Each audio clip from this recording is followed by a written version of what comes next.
जैसे अब एक जगह पे यूरोप में हमने किसी कैफ़े के बाहर गाड़ी खड़ी कर दी थी, अब हमें उस कंट्री में, चेक रिपब्लिक थी शायद से, हमें उस कंट्री का ये नहीं पता था कि अगर आप किसी भी पार्किंग में गाड़ी खड़ी कर रहे हो तो वहाँ पे एक नंबर लिखा होता है पोल पे, उस नंबर पे मिस कॉल मारनी पड़ती है या मैसेज करना होता है कि आप इतने घंटे के लिए गाड़ी छोड़ के जा रहे हो और फिर आप जा सकते हो। पार्किंग फ्री थी, कोई पेड नहीं थी, पर वो मैसेज करना ज़रूरी है। अब हमें पता नहीं था, हम नए नए थे, फर्स्ट डे एंटर हुए थे चेक रिपब्लिक, हमें भूख लग रही थी, हम रेस्टोरेंट चले गए गाड़ी खड़ी करके पार्किंग में, आके देखा तो क्लैंप लगा हुआ था उस पे।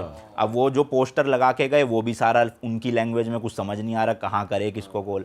फिर एक दो लोकल लोगों को पकड़ा, उन्होंने फ़ोन लगाया, फिर वो ट्रैफिक पुलिस वाले आए, फिर उन्होंने इंडिया के 1500 रुपये लिए, चालान काटा, क्लैंप हटाया, फिर जाने दिया।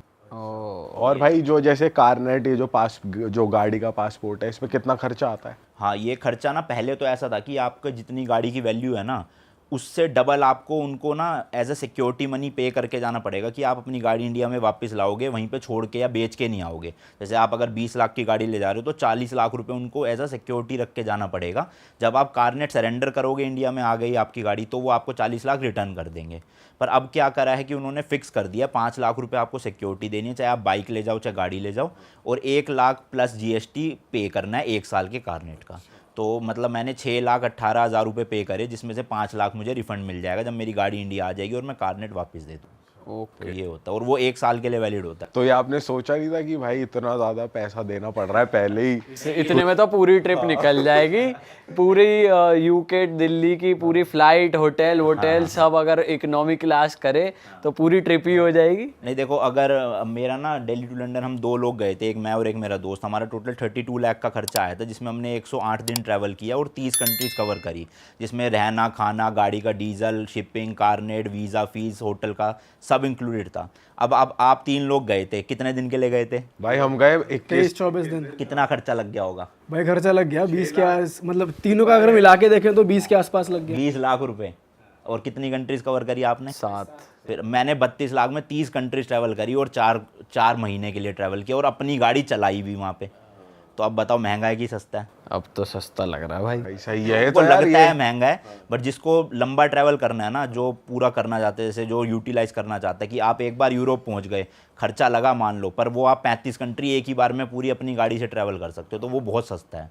अच्छा, पर रहने वहने का तो रहने काफी का खर्चा महंगा है। है, हाँ रहने का तो महंगा ही है। भाई यूरोप वैसे बहुत एक्सपेंसिव है, कुछ सिटीज़ तो है ना। अब ज़्यादातर जो अपना जर्मनी साइड वाले कंट्रीज़ है वो सारी महंगी है, लेकिन आप ये नीचे चेक रिपब्लिक देखोगे, ऑस्ट्रिया वगैरह देखोगे, ये थोड़ी सी सस्ती कंट्रीज़ है। बल्गेरिया हो गया, अल्बेनिया हो गया। तो वही होता है ओवरऑल, जैसे हम बजट लेकर चले थे कि होटल में पर डे हमने 6,000 से ज़्यादा नहीं खर्च करने, और मैक्सिमम कभी होना भी होगा तो 10 से 12,000 करेंगे, पर वो एवरेज आउट 100 दिन का 6,000 पर डे भी होना चाहिए। तो उसके अंडर हमने कर लिया था। तो 32 लाख रुपए टोटल खर्चा आया था, 16 लाख रुपए। भाई काफ़ी सही बजट ट्रिप करी है आपने। पेट्रोल का क्या सीन रहा भाई? डीजल तो देखो ईरान में तो ऐसा है कि वहाँ पे 4 रुपये लीटर डीजल है, बट प्रॉब्लम क्या है ना, वहाँ पे डीजल की इलीगल एक कंट्री से दूसरी कंट्री में वो ना हो, तो उन्होंने टूरिस्ट को डीजल देना ही मना कर रखा है। तो वहाँ पे एक कार्ड बनता है, टूरिस्ट कार्ड, वो अगर आप बनवाओगे तभी आप पेट्रोल पंप से जाके डीजल या पेट्रोल भरवा सकते हो, और हमारा वो कार्ड बन नहीं पाया किसी रीज़न की वजह से। अब हमारा हाईवे पे पेट्रोल मतलब डीजल ख़त्म हो गया, तो वहाँ के लोग इतने ज़्यादा अच्छे हैं कि जितने भी ट्रक वाले रुक रहे थे वो 30-30 लीटर फ्री में डीजल दे रहे थे, और हम उनको ज़बरदस्ती पैसे दे रहे थे, वो ले ही नहीं रहे थे। अच्छा। और फिर दूसरी चीज़, अब वो तो चलो हमने 20 लीटर ले लिया, अब आगे भी तो इतने दिन ट्रैवल करना है, डीजल डलवाना ही है। तो हम जिस भी पेट्रोल पंप पे जाते थे, वहाँ के बंदे क्या करते थे, जैसे जो भी ट्रक वाला आ रहा है वो अपना 50 लीटर डलवा रहा है, तो 50 के अलावा 10 लीटर वो हमारा डलवा देते थे फ्री में। तो ऐसी 5 ट्रक आए, 10-10 करके 50 लीटर फ्री में डीजल। तो हमने वहाँ पे टोटल 2,000 किलोमीटर ट्रैवल किया और हमारा सिर्फ 800 रुपये का डीजल लगा। भाई ये तो बढ़िया यार, अच्छे लोग यार वहाँ के, तो बढ़िया चीज़। ये लोग मतलब वहाँ चलते चलते ही लोग आपको घर पे इनवाइट कर लेंगे कि आ जाओ चाय के लिए आ जाओ। तो मतलब बहुत जैसे ईरान की ना लोगों के मन में एक वो बनी हुई है कि बहुत टेररिज्म होगा या लोग अच्छे नहीं होंगे, बट ऐसा कुछ नहीं था। मेरे को मतलब सबसे ज़्यादा मज़ा जो है ना लोगों के मामले में, वो ईरान और टर्की में ही आया। मतलब वहाँ के लोग बहुत बढ़िया थे। किसी के आप घर पे गए, किसी ने आपको बुलाया चाय हाँ, पे? 2-4 लोग बने थे वहाँ पे, एक हमारे गाइड थे, वो थे, उनके साथ भी गए। तो मतलब अच्छे लोग थे काफ़ी, पैसे नहीं लेते थे आधी जगहों पे, कि मतलब कुछ चीज़ दे रहे हैं तो पैसे लेने से मना कर देते। जैसे उनको इंडिया नहीं पता, उनको हिंदुस्तान पता है। तो मतलब हम शुरू में हम इंडिया बोलते तो उन्हें समझ नहीं आता था, फिर किसी ने अपने मुंह से बताया कि हिंदुस्तान, तो फिर हमें पता चला कि एक्चुअल में इन लोगों को हिंदुस्तान पता है। तो हम जहाँ भी हिंदुस्तान बताते थे ना, ज़्यादातर लोग पैसे नहीं लेते थे या फिर कम कर देते थे या अच्छा बिहेवियर हो जाता था उनका काफ़ी ज़्यादा। और भाई जैसे यहाँ पे तो राइट हैंड ड्राइव है और पूरे यूरोप में ऑलमोस्ट लेफ्ट हैंड ड्राइव ही है, तो आपको वो उसमें दिक्कत नहीं आई? हाँ मतलब जब ईरान में हमने शुरू करी अपनी जर्नी, वो भी लेफ्ट हैंड ड्राइव ही है, तो मतलब एक दिन लगा था अडेप्ट होने में और पहले दिन एक्सीडेंट भी हो गया था। तो होता क्या, हमारे इंडिया में हमें राइट से ओवरटेक करना है, वहाँ लेफ्ट हैंड ड्राइव है तो लेफ्ट से ओवरटेक करना है, बट हमारी स्टीयरिंग व्हील राइट वाली थी गाड़ी। तो अगर मुझे किसी, मान लो एक सिंगल रोड है और आगे मेरे ट्रक जा रहा है और मुझे उसको ओवरटेक करना है, तो मुझे तो दिखाई नहीं दे रहा उधर क्या है, तो मुझे अपने पैसेंजर जो साथ में बैठा को ड्राइवर, उससे पूछना पड़ेगा। तो उस चक्कर में क्या हुआ कि मैंने ओवरटेक लिया, आगे से ट्रक आ रहा था, मैंने ब्रेक लगाई, पीछे वाले ने ब्रेक नहीं लगाई, उसने ठोक दी गाड़ी पूरी। और ये फर्स्ट डे ही, सोचो ट्रिप का फर्स्ट डे ईरान में, और पहले दिन ही गाड़ी ठुक गई।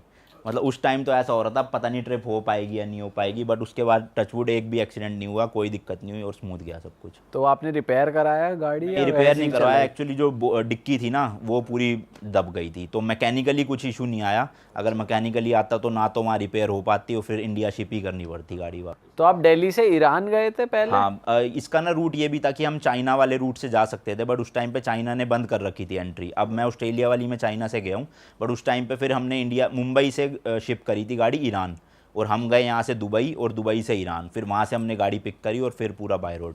ओह, तो बीच बीच में जब नदी आती है तो आप फेरी? नहीं, वहाँ कोई नहीं है नदी, वहाँ पे पूरा यूके तक आपका बाय रोड है। ईरान से यूके तक पूरा रोड? हाँ हाँ, ईरान से टर्की, टर्की से यूरोप एंटर करो, यूरोप तो बाय रोड कनेक्टेड ही है, फिर फ्रांस से आपका अंडर वाटर टनल है, वो भी बाय रोड ही है एक तरह से आप देखोगे तो पूरा वो है।